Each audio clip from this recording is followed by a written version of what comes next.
The 1990s weren't just another stretch of NBA history, they turned basketball into a global obsession. This was the decade when Michael Jordan didn't just win, he made winning look untouchable. It was the end of the bad boys, the shock of Magic's goodbye, and Hakeem's footwork rewriting the rules for big men. It was Reggie Miller silencing the Garden, Barkley fighting for a ring, Shaq and Penny lighting up Orlando. This was rivalries turned personal, elbows flying, sneakers turning into culture, highlights becoming legend. And through it all, the Bulls, 6 rings, no Game 7s, one empire that rose, fell, and rose again. This is every single season of the 90s explained moment by moment, how one decade changed the NBA forever. The 1990-91 season wasn't just the beginning of a championship run, it was the final nail in the coffin for one era and the birth cry of another. Back then, the NBA's Eastern Conference belonged to the Detroit Pistons, the bad boys. For 3 brutal years, they'd turned playoff series into street fights. Their Jordan rules were simple: hit him, bump him, knock him down every time he came near the rim. They didn't care if it was clean or dirty, they cared about winning. And for a while, it worked. Each spring, Michael Jordan would walk off the court bruised, battered, and ringless, while Isaiah Thomas and company muscled their way to back-to-back titles. But this season, something flipped. Jordan came back stronger. Not just his body, but his mind. He didn't fight the Pistons' violence with violence. He fought it with trust. Trust in Scottie Pippen, whose game had evolved from raw athleticism to surgical skill. Trust in Horace Grant, who'd learned to mix muscle with finesse. And trust in Phil Jackson's triangle offense, a system built not just for Jordan to score, but for the whole team to break you apart like puzzle pieces. The Bulls stormed through the regular season with 61 wins, the most they'd ever had with Jordan. By the time they ran into Detroit in the Eastern Conference Finals, they weren't hoping to survive the bad boys. They were ready to bury them. Game after game, Chicago punched back, not with fists but with unstoppable basketball. They swept the Pistons 4-0, so dominant that Isaiah Thomas, Bill Laimbeer, and the rest of Detroit's core couldn't stomach it. With seconds left in Game 4, they infamously walked off their home floor early. No handshakes, no congratulations, just boos raining down as they disappeared into the tunnel. For Detroit, that exit was the last page of a brutal chapter. For Jordan, it was the first page of a legend.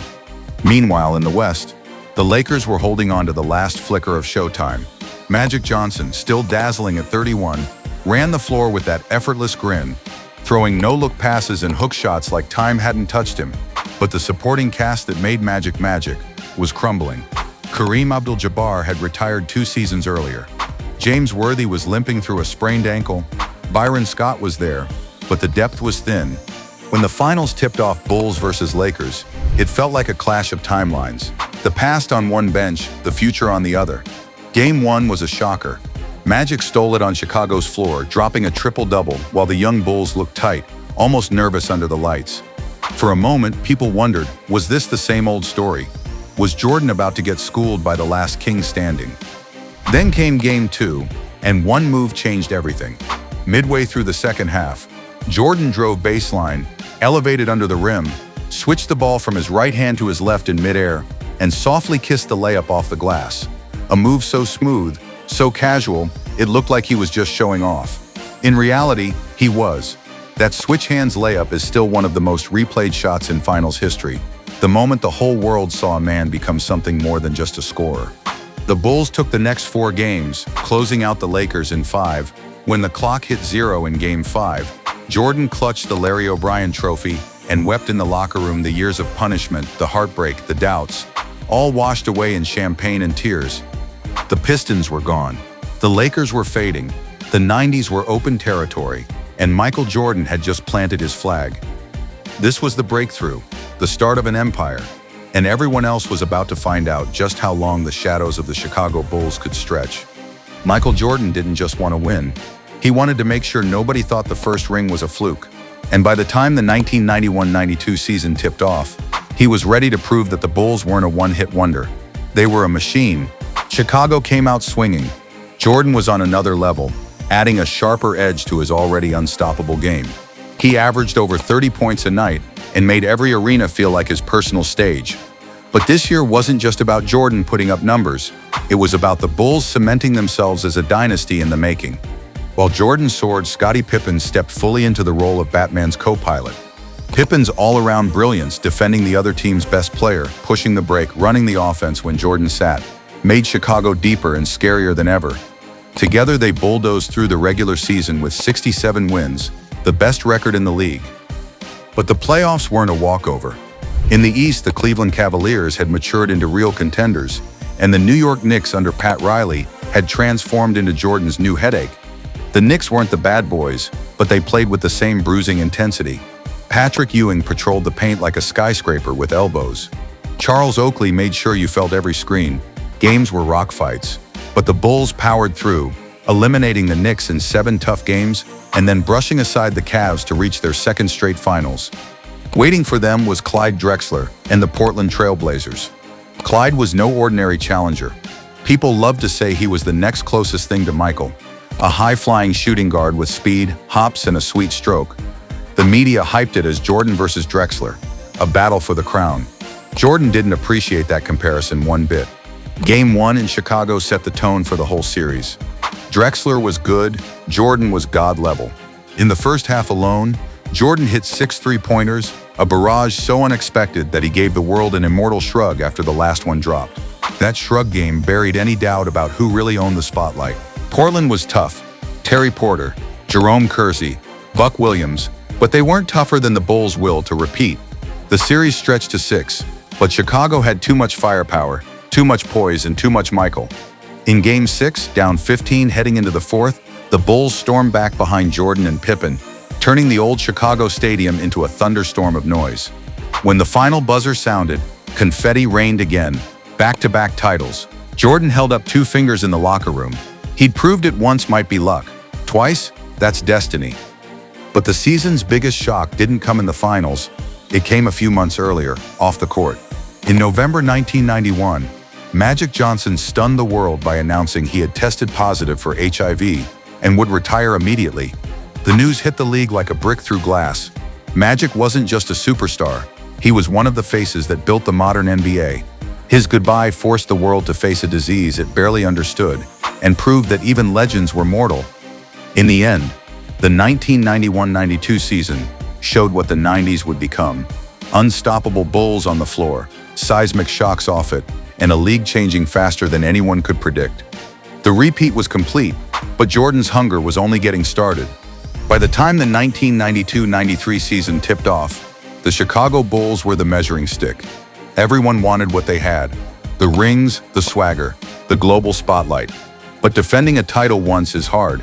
Defending it twice is legendary. Going for 3? That's when a dynasty turns into a myth. Michael Jordan was still unstoppable, but this year he wasn't alone in the MVP conversation. Charles Barkley, the round mound of rebound, had landed in Phoenix and turned the Suns into instant contenders. Barkley was brash, brilliant, and built like a linebacker with point guard handles. He talked trash. He bullied in the paint. He pulled down boards like he owned the glass.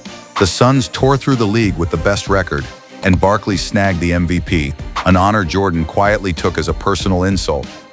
The Bulls weren't as sharp as the year before. They won only 57 games. The season dragged. The weight of being on top showed in flashes of fatigue, moments where they looked human. But when the playoffs came, Jordan flipped the switch. Again, Chicago got tested early. The Knicks, bruising, relentless, pushed the Bulls to the brink in the East Finals. Patrick Ewing was a monster inside. John Starks and Charles Oakley played every game like a street fight. New York jumped out to a 2-0 lead, and headlines were already whispering, "Is this the end of the Bulls?" Jordan answered with back-to-back statement games in Chicago, then dropped 29 and 54 in games 5 and 6 to close out the series. Any doubt about his killer instinct vanished in Madison Square Garden that May. The finals were a dream matchup. Jordan versus Barkley. The league's biggest star versus the league's biggest personality. The Suns had firepower. Barkley, Kevin Johnson, Dan Marley, and they pushed Chicago to the edge. In Game 3, the Suns clawed out a triple overtime thriller in Chicago Stadium, one of the greatest finals games ever played. But Jordan wouldn't let it slip. He averaged a mind-bending 41 points per game for the series, still the highest mark ever for a finals. Game 6 in Phoenix was an instant classic. Back and forth for 4 quarters, Barkley doing everything to drag the Suns to a Game 7. And then with 3.9 seconds left, John Paxson, not Jordan, not Pippen, drilled the coldest three-pointer of his life to put Chicago up for good. On the final play, Horace Grant stuffed Kevin Johnson at the rim to seal it. When the buzzer sounded, Jordan leapt into the desert air, 3 fingers up. The Bulls had done what only the Celtics of the 60s had pulled off, 3 straight championships. The three-peat was real, the dynasty undeniable. But under the confetti and the champagne, something was shifting. Jordan looked tired. The constant spotlight, the endless questions, the grind of being the face of the league, the icon, the superhero, it was wearing him down. Rumors swirled that he might walk away. He said nothing, just smiled, held up 3 fingers and disappeared into the summer. Outside the arena, the rest of the league felt the chill. If this was MJ worn out, what did it take to actually stop him? Nobody knew, nobody wanted to find out, but they wouldn't have to wait long to see just how deep the man's story could twist. For now, the 90s belonged to the Bulls, but the next chapter was about to flip the NBA upside down. October 6, 1993, Michael Jordan walked into a packed press conference, looked the world dead in the eye, and said 2 words nobody saw coming: "I'm done." 3 rings, 3 straight titles, the undisputed king of the basketball world. And he was stepping away at the peak. His father's tragic murder that summer had broken something inside him. The joy was gone, the fire was out. So the greatest player alive traded sneakers for spikes and left to chase his father's old dream, baseball. Just like that, the NBA was forced to answer a terrifying question. What does this league look like without Michael Jordan? If you were a fan that year, it felt like watching a stage with the lead actor missing. But the show went on, and the vacuum left room for new stars to fight for the throne. In Chicago, Scottie Pippen finally got his shot to run the Bulls his way. No longer the sidekick, Scottie put up an MVP-caliber season, locking up opponents, running the break, doing everything for a Bulls team suddenly searching for a new identity. Under Pippen's steady hand, Chicago still won 55 games, but no Jordan meant no margin for error. In the playoffs, the Knicks, always waiting to crack Chicago's crown, got revenge. The series swung on one infamous moment. Game 3, down 2-0, Pippen refused to check in for the final play when Phil Jackson drew up the last shot for Tony Kukoc instead of him. Kukoc hit the game winner, but the crack in Chicago's armor was real. Without Jordan's iron grip, the dynasty wobbled. With the Bulls knocked out, the East belonged to the Knicks. Patrick Ewing, Charles Oakley, John Starks. They bullied their way past the Bulls, then survived a slugfest against the Indiana Pacers. Madison Square Garden roared like it hadn't in decades. The finals were theirs to lose. Out west, another story was taking shape. Hakeem's quiet reign in Houston. The dream had always been brilliant, that soft touch, that impossible footwork. But in 93-94, Hakeem finally had the pieces around him. Vernon Maxwell, Robert Horry, Kenny Smith. Houston locked in, played defense like their lives depended on it, and rode Hakeem's MVP and Defensive Player of the Year season straight to the finals. Knicks versus Rockets. Ewing versus Hakeem, a rematch from their college title game a decade earlier. The series was a rock fight, 7 games of grinded-out defense, clutch buckets, and near brawls in the paint. Starks had a chance to win it for New York in Game 6, but his shot turned cold when it mattered most. 2 for 18 cold. Game 7 was Hakeem's masterpiece. He swatted shots, sank fadeaways, and owned the glass. When the buzzer sounded, the Rockets were champs. Houston's first title. Hakeem finally crowned. People whispered, would this have happened if Jordan was here? The question didn't matter to Hakeem. He'd waited too long, worked too hard. The ring was his, legit or not. The league was different now. Parity replaced a king. The crown was up for grabs, but the rumors were already swirling. How long would it stay that way? Because Michael Jordan might be gone, but he wasn't forgotten. And everybody knew the story wasn't finished yet. For a season and a half, the NBA learned how to live without Michael Jordan. But nobody ever really believed he was gone for good. And in March 1995, after swinging at curveballs and riding buses in the minor leagues, MJ sent 2 words to every news desk in America: I'm back. No grand speech, no spectacle, just a facts, cold, simple, devastating for the rest of the league. When Jordan stepped onto the floor in Indianapolis for his first game back, the whole world watched. He wore number 45, his old baseball number, the same one he wore as a kid, because 23 felt like it belonged to the old version of him. He was rusty, his legs weren't all the way under him. He bricked shots he used to bury in his sleep. but flashes of the old Jordan still flickered. The footwork, the fadeaway, that look in his eyes that said, "Try me." Then came the double nickel. Fifth game back, Madison Square Garden. 55 points against the Knicks, the same building he used to torture every spring. It was official, the king was shaking off the cobwebs. The Bulls, who drifted without him, suddenly had life. Pippen and Kukoc welcomed him back, even if adjusting to the old pecking order wasn't always smooth. Chicago clawed into the playoffs as a 5 seed. Dangerous but flawed. Waiting for them were the young Orlando Magic, a team that looked like the future. Shaquille O'Neal, 23 years old, 300 pounds of pure destruction. Penny Hardaway, all style and control. A 6'7" point guard with Magic Johnson's vision and Jordan's swagger. Orlando wasn't scared. In Game 1, the Bulls were up 1 in the final seconds. Jordan, still wearing 45, brought the ball up, but Nick Anderson stripped him from behind, a theft so unthinkable it felt like a glitch in the Matrix. The Magic scored. Game over. The next day, Jordan switched back to 23, a silent message that the warm-up was over. The series was fierce. Chicago punched back. Jordan dropped 40 in Game 5. But Orlando's youth and size were too much. Horace Grant, now wearing Magic blue after leaving the Bulls, grabbed the final rebound in Game 6 and got carried off the court by his new teammates, while the old dynasty watched. The Magic made the finals but got steamrolled by the Houston Rockets because while everyone focused on MJ's comeback, Hakeem was busy reminding the league that he owned the present.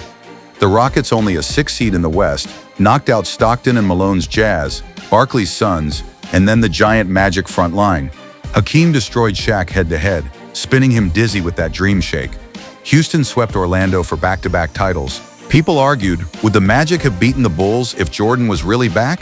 He heard it all. He wrote it all down. And that summer, he locked himself in a gym, dragged Pippen and Kerr with him, and promised never to come back half-ready again. The king had returned, but the league had gotten cocky while he was gone. That was about to end. The next season would show everyone just how dangerous Jordan could be when he felt embarrassed. And embarrassed Jordan was the scariest player the NBA had ever seen.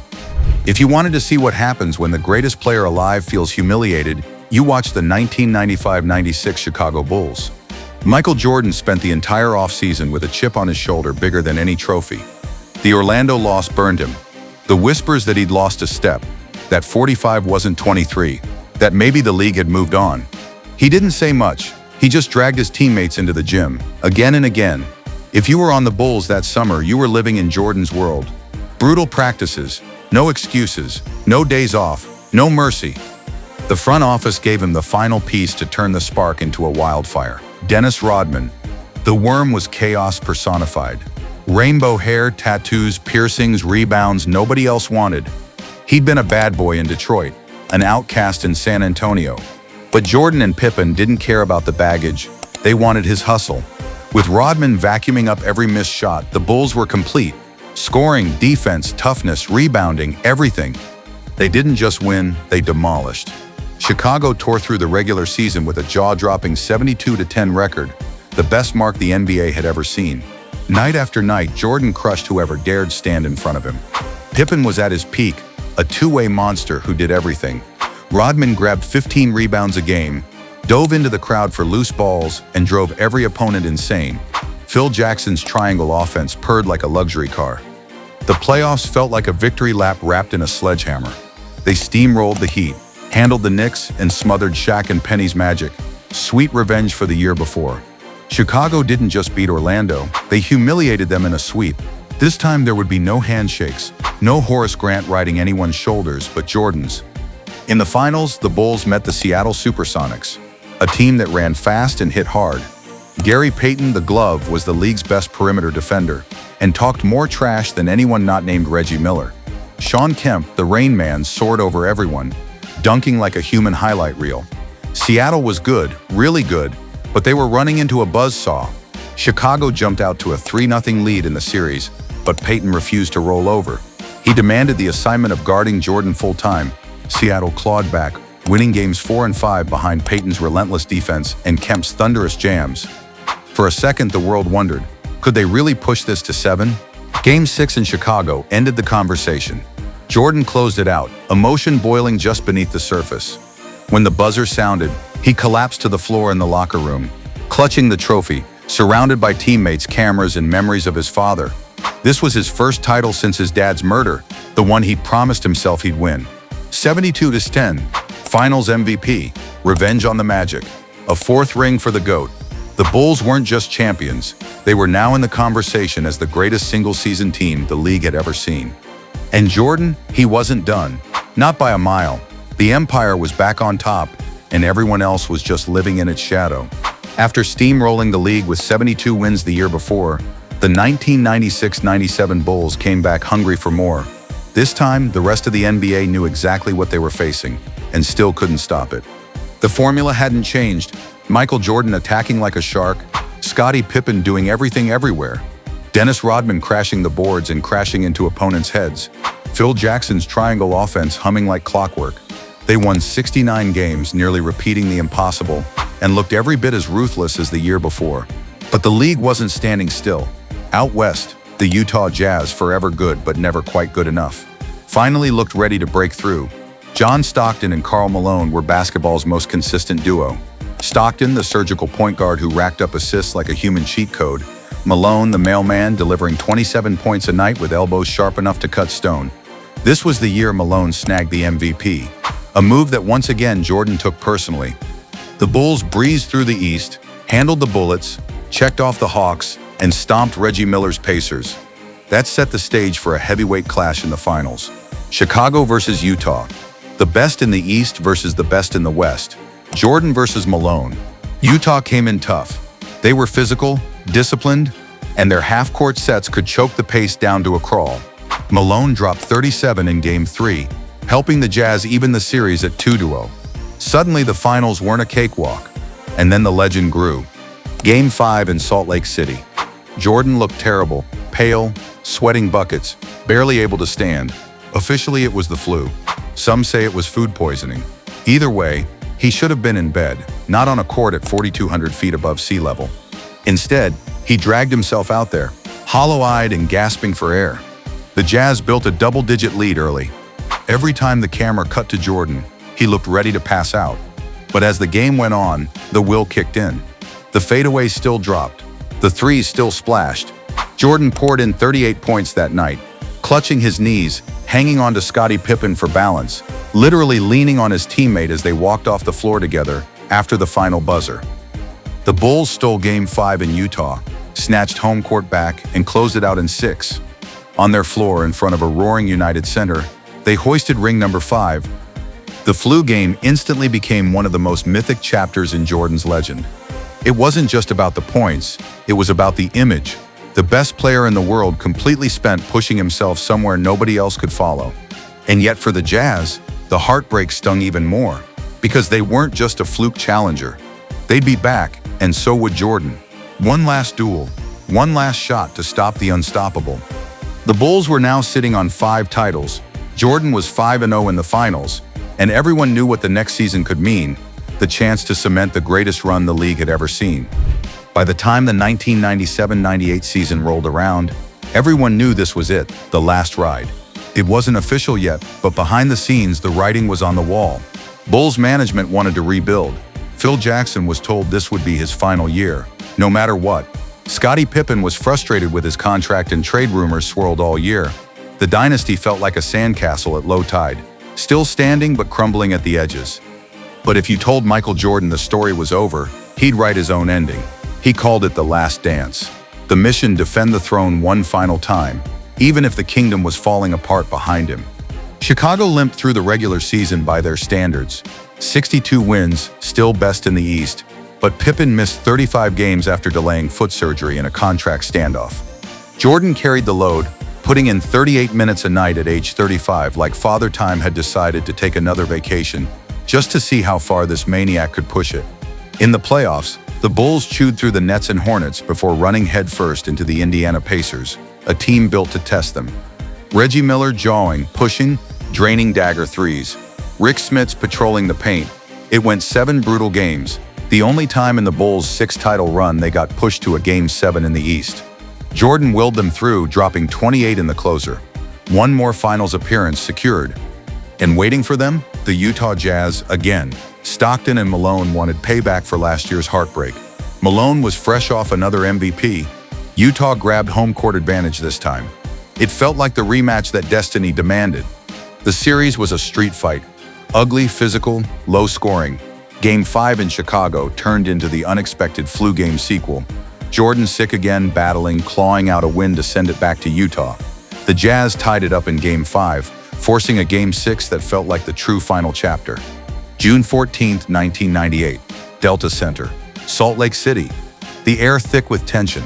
Malone bullied his way to 31 points. The Jazz led by 3 with less than a minute left. And then Jordan, always Jordan, stole it. First a layup to cut it to 1. Then he stripped Malone in the post. 1-on-1, ripping the ball like it was his birthright. Then came the shot.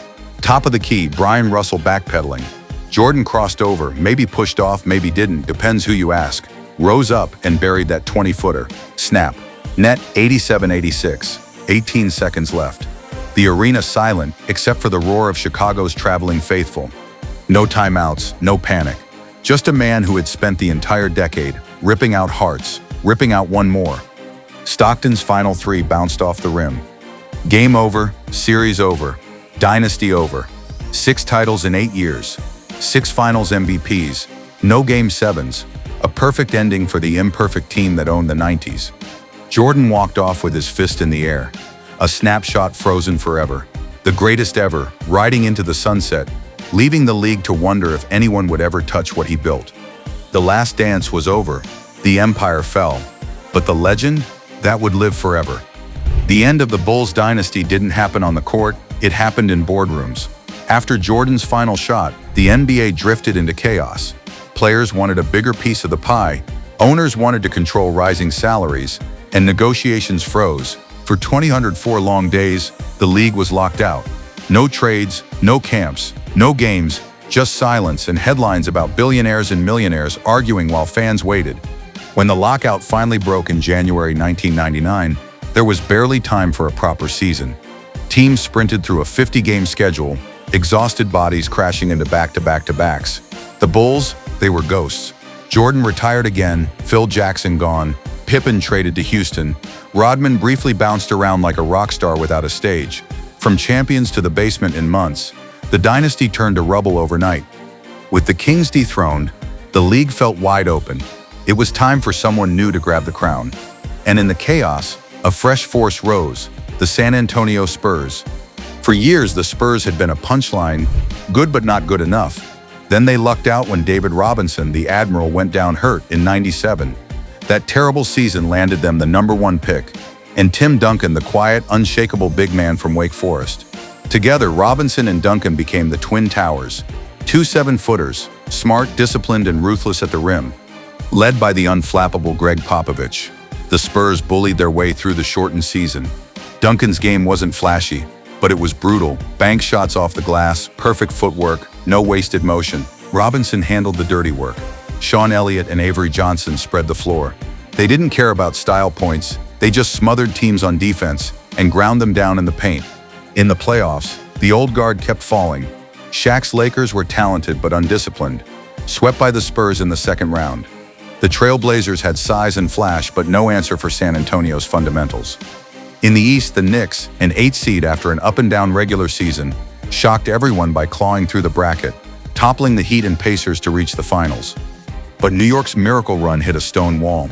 Patrick Ewing tore his Achilles before the finals even began, leaving the Knicks to fight giants without their anchor.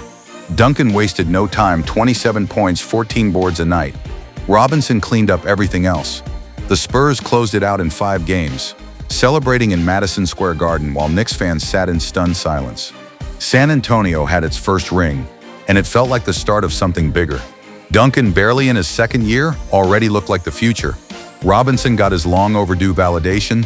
Popovich planted the seeds of a dynasty that would quietly shape the next 2 decades. Meanwhile, the NBA was changing fast.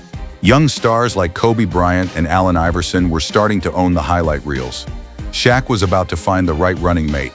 A new generation was ready to flip the page on the bruising, grinding 90s and make the game faster, flashier, and bigger than ever before. The Bulls were gone. The torch had passed. The 90s were over, but they'd laid the foundation for everything that came next. If you want more stories like this, Hit subscribe, drop your favorite 90s moment in the comments and tell us which story to explain next. This is NBA Explained. Stay locked in, stay legendary.